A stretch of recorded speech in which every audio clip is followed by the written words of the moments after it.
Good afternoon, everybody. This may be your first time seeing this team, but this is the team that I got top 500 with in Generation 9 Anything Goes. I know I've never mentioned it before, but the reason I'm showing you this team is A, to show off, B, because it has a Pokemon who I love very dearly on it, and that is Smeargle.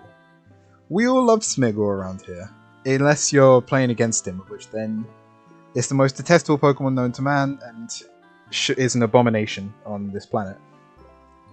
But anyways, the reason I was telling you about that is because today I checked the Generation 9 Anything Goes stats. Smeargle's the number 5 most used Pokemon in the game. That's insane. So I started thinking, what the hell else is being used in the lead slot specifically? Because, you know, Smeargle is a great lead for Hyper Offense because it has access to every move known to man. What the hell else is doing it? It's pretty obvious, but sure. If you enjoy this video, or Pokemon videos like this, then please leave a like and subscribe, and I will continue to do them. But, you know, I'll do them anyway, because I like talking into the void. It feels like I'm speaking to somebody. Are you out there? Starting off with Smeargle, of course, because that is the Pokemon we were talking about. Smeargle can use literally anything, as already mentioned. The set I like, though, is Sticky Webs, for obvious reasons. You know, it's like a built-in choice scarf for your entire team, is an analogy I've used in the past. Because, you know, it lowers your opponent's speed by 1 stage. It's pretty much the same as increasing your speed by 1 stage. Not really, but, you know, you get what I'm trying to say. Smeargle also loves to run Spore, because, well, it's the only metagame it can use it in. But Spore's also just a very, very good move. 100% accurate sleep move. If it was any other type, it would be incredibly busted. Not that it's already not busted, but if it was like a normal type one, then geez. Because, you know, at least you have the buffer of grass types being immune to it.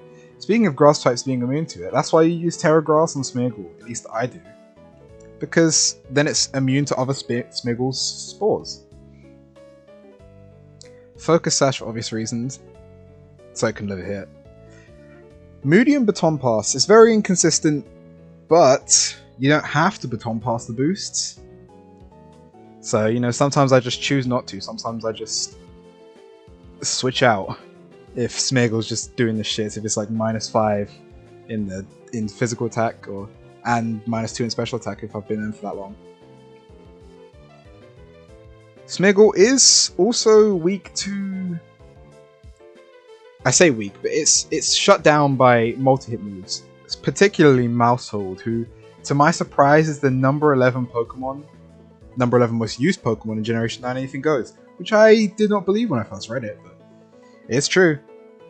Because Mousehold completely shuts down Smeargle and forces a switch out, because it's going to OHKO you with Population Bomb. So you actually just have to switch out, because you can't do anything to it. You end up having to switch to like Calyrex usually, and if your opponent's really, really good with the read, they're going to bite you and kill your Calyrex, so it's a scary thing. It's a scary thing leading off into Mousehold with Smeargle. I would love to make a whole video about Smeargle, and I probably will do that in the near future, because I love Smeargle. Ribombee is probably the best Sticky Web setter in the entire game. Just because what else is doing it? Well, we'll talk about the other Pokemon that can do it. You know, not the bad ones though. I'm not going to be talking about Kricketune or whatever. One thing that may stand out here is Pounce and Bug Buzz. Why would I use Pounce and Bug Buzz, you ask? Because that can one-hit, well, not one-hit, but it can Pounce on Deoxys speed, and then it lowers the speed of Deoxys lower than Ribombee is. So then you can KO it with Bug Buzz, which is always a KO, even if it does have some HP investment. It's a guaranteed KO. But, you know, Deoxys speed isn't all that common, so a lot of Ribombees tend to not use it. They tend to use Moonblast to hit the Dragon types and Dark types, and have a 4 times effective hit on Koraidon is very huge. But of course it does use Sticky Web as well. Sticky Web is the main reason you're using Rabombi. If not, then like, what the hell are you doing? You're not quiver dancing with Rabombi. Unless you're baton passing it, you know. Speak of the devil, Deoxys Speed is very, very... It's okay. Not as good as it used to be, now with better hazard stackers in the likes of Glamora, especially. But you know, it can taunt and shut down any other of these hazard leads that are trying to set just hazard stack over and over again. Like if you're trying to get all the layers off of spikes, you get taunted, then it's like, what are you gonna do? You're kind of messed up, and you got to switch out, or else you're kind of just sitting there struggling into Deoxys Speed, or using a move, I suppose. Deoxys Speed can also run Stealth Rocks if you're really taking hazard stacking literally, instead of knockoff. But then you can't hit Calyrex, which is a scary thing to have just have a Calyrex inside of the battle. Or you're just sitting there psycho boosting it or trying to set up layers of spikes. And you're also going to give it a +1 boost because of As-1. So if I'm using the Deoxys Speed, which I don't, I'm a Smeargle guy myself as previously stated, I always run knockoff. Or I would always run knockoff. Glamora is ever present in Generation 9. In OU, Ubers, and Anything Goes. It is there, without fail, stacking spikes in your face. And probably getting up some toxic spikes too. Of course, you've seen Glamora's been good the whole of Generation 9. Because there's nothing setting up hazards better than it. It can even run Stealth Rocks on top of this. Which is a horrific thought. And of course, setting up the spikes as well as if you're getting hit with physical attacks, then you're letting down toxic spikes as well with toxic debris, which is if you're hit by a physical attack, then you set a layer of toxic spikes. And it's also a very good special attacker, so you can run some coverage too. You run Dazzling Gleam on this and you can hit Koraidon and Miraidon very hard. Mudshot hits Zacian Crown as well as makes it way slower to potentially stop a full game sweep of your team, which is terrifying. Since Mudshot has a guaranteed chance to low speed, I believe. Yes, it does. While it is also a special attack. Glamora, I don't like Glamora. I see it in my sleep, honestly, because it's been here the whole time. Now, worst Rabombi. Mr. 2.5%. I call him that because he has 2.5% usage in Anything Goes. I know. Crazy. The second fastest Sticky Web user after Rabombi. And it also... That's it, I guess. That's a lie. It's a good special attacker because it has access to Thunder with the Compound Eyes. Which you know is like 90-something% accurate. I'm not too sure what it is. I'd have to look it up.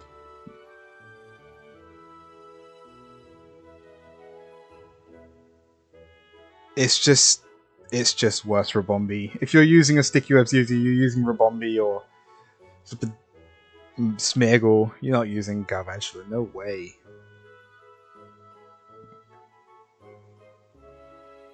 I hate Galvantula. He's so forgettable and he's not good. Use Rabombi. Use Rabombi instead.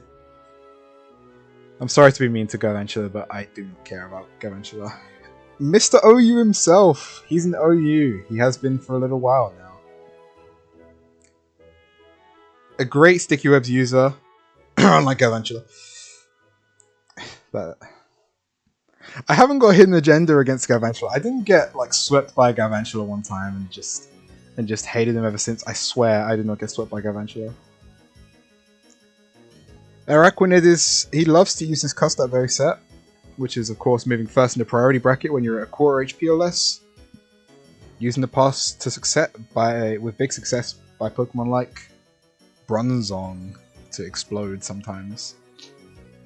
It also has Water Bubble, which doubles water type attack power. And it also halves fire damage, so you resist fire even though you are bug type. It can also use, or it does use Endure, as well as Sticky Webbing after that to activate the Custap Berry and whatnot. Can also Endeavor, if you let it get off that Endure real quick.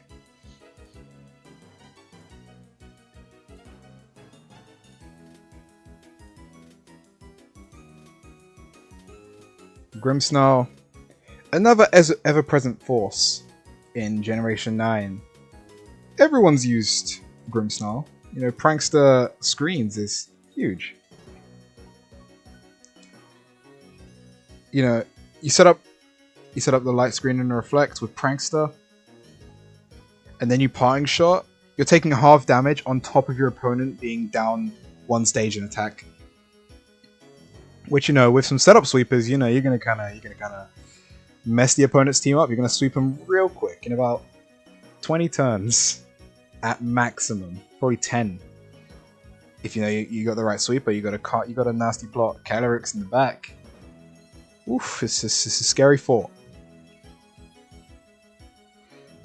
The Light Clay, obviously, increasing the screen's turns from 5 to 8, which is a very long time to get set up. You could probably nasty plot twice with a Calyrex. Put a Gatera on that, and then you're sweeping the whole thing. Speaking of Light Screen and Reflect, oh yeah, I didn't even mention Taunt. Taunt shuts down everything because it's Prankster. You can't stop getting taunted. And if you're using a high offense lead as well into Grimmsnarl, you're fucked. He's going to get just a free turn to set up his Light Screen or his Reflect. And you're just going to have to switch out and sit there and take it. Speaking of dual screens, we have Regieleki, who's alright, I guess. Regieleki, dual screens, Rapid Spin. Rapid Spin very important to get rid of the hazards. You know, if you're facing off against the Glimmora, you're kind of gonna have to spin, or else your team's just gonna be poisoned the whole time. It's gonna take 12.5 on switch every time. It's gonna take 25 from spikes. You gotta get rid of those hazards.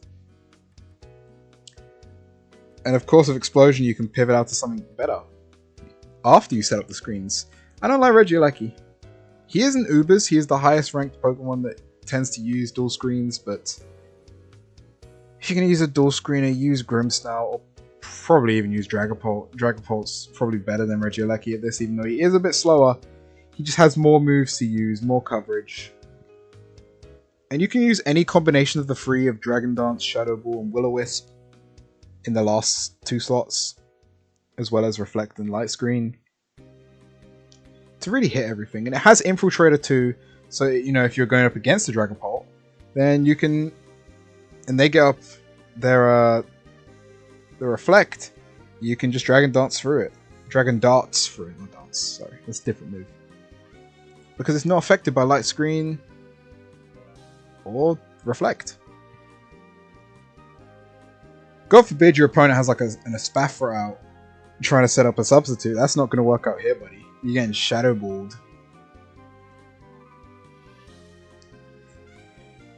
Dragapult tends to not run the light screen and Reflect set too much anymore.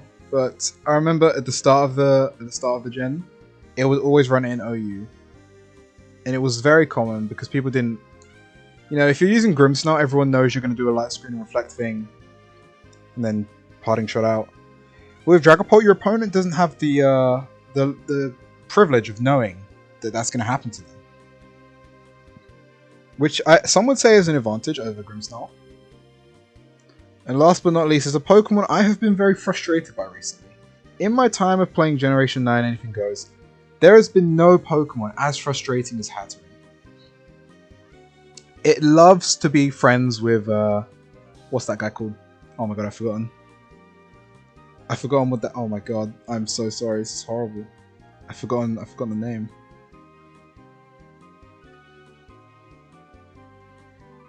Indeedee, that's it. Jeez, I was never getting that. Because it can also, well, it uses Trick Room, which, you know, in Anything Goes, all of your Pokemon are going to be very, very fast. So to have your opponent use Trick Room, it's a big disruptor. And you know, you got like 5 turns to figure things out, and then it healing wishes out to something else or switches out to something else, usually if it's in the lead slot. And you're kind of fucked, honestly. You're going to lose half your team in the attempts to stop Hatterene, and some of its friends. Maybe like Iron Crown is going to be there. No, not Iron Crown. Hatterene can also serve as a sweeper on its own. With a calm mindset, which I have gone up against in the past week at least 10 times and lost to it every time, I need to make some adjustments to what I'm doing. By the way, it also shuts down a lot of these Hyper Offense leads because of Magic Bounce. You can't set up Stealth Rock, you can't set up Spikes, you can't set up Sticky Webs, and you can't Taunt it. Taunt will bounce back. And you can't Spore it either. Spore will bounce back. Sorry, Smiggle. Very unfortunate for the Hyper Offense boys. It can also run a lot of things. It can also run Draining Kiss. If you just want to create more and more frustration through Hatterene just not dying ever. Now I know it does have a lot of weaknesses, but it's tough to deal with, even in a tier with Calyrex being as dominant as it is. The number one, the numero uno of the tier, having super effective moves against this. Well, that's all I have to say for now, I suppose, about these Hyper Offense leads. I do love Hyper Offense in Generation 9. Anything goes. It's very fun to play. As you saw by my team in the start, which is the team I still use now. Thank you for watching this. If you've made it to the end, then I don't know. If you enjoyed the video, please leave a like and subscribe. Or don't. I'm not your father. I can't tell you what to do. Well, that's it, I suppose. Bye.